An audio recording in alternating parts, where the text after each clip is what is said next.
I'm just continuing my series of videos talking about options to stay in Thailand on the tourist visa or the visa exemption to extend your stay in Thailand. And I just want to emphasize a point that I did talk about in that video, that main video I'm talking about, the 12-minute video where I have the whiteboard, that you don't want to, I think, you don't want to leave Thailand, say halfway through your visa block. Now you can do whatever you like. You can come to Thailand and leave after one day if you want. But that sort of defeats the purpose of having this whole rigmarole of getting visas, because we're struggling to get days in Thailand and all these visas, and you might be denied entry. How long can you do it for? We don't know, it's a question mark. So you want to maximize your time.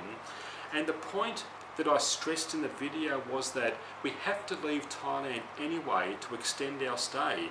And in that example I gave you, that 12-month block example, the table, we were leaving Thailand 4 times.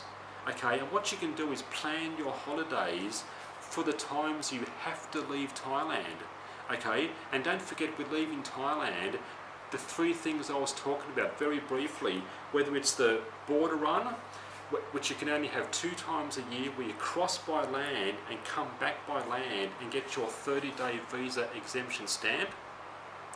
We leave Thailand to go to a Thai embassy or consulate to get a 60-day tourist visa. Then you can come back by land or fly. It doesn't matter how you leave Thailand, and it doesn't matter how you come back for the 60-day tourist visa. I'm not sure if I mentioned that in the video, so keep that in mind. Or we just leave Thailand and fly in through the airport to get the 30-day visa exemption. And mind you, I did explain in a previous video that I made a slight mistake in that video, which I have in the description. I clarified that point, that I called it a fly out, but it's actually a fly in, because you can leave by land, but you have to fly in through an airport to get that 30-day visa exemption. Okay, they're the 3 things I'm talking about.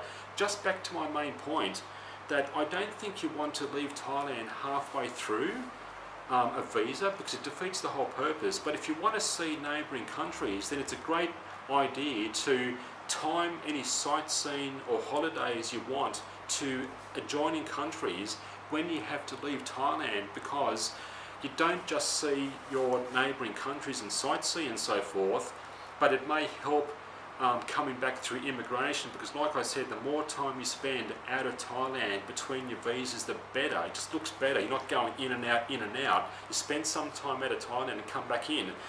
And the reason I'm emphasizing this in this video is because I came across a post on the internet. I'm just going to show you it there, if I can focus, and you can freeze the screen if you want and have a look at that.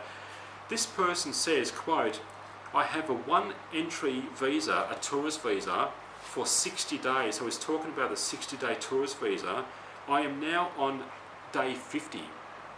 If I go to Laos by bus for a few weeks, can I go back to Thailand and get another 30 days? Now, the second part we don't have to worry about.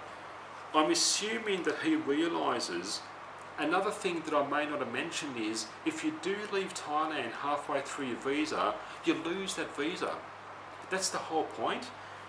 And here's a good example. This person's on that 60-day tourist visa I spoke about.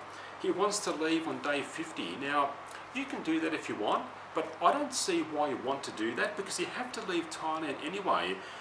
He's going to lose 10 days on his tourist visa. Plus you can extend, there's 3 options I spoke about. You can extend all of those 3 for 30 days in Thailand.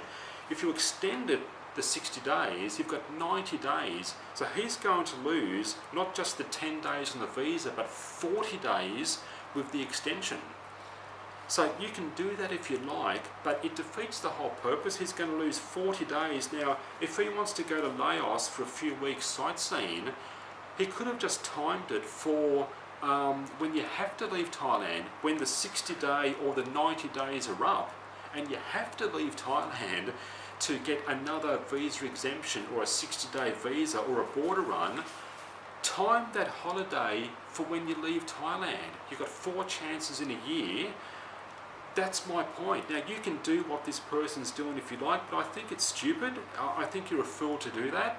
It just defeats the whole purpose. You're just going to waste your visa. Look, that's all I wanted to say. I hope you understand the 3 things I was talking about: the border run, the visa exemption, leave Thailand, fly back in, the 60-day visa, the slight mistake I made that you can leave Thailand by land or fly, but you have to fly back in to get your visa exemption stamp. That's outside your 2 border runs.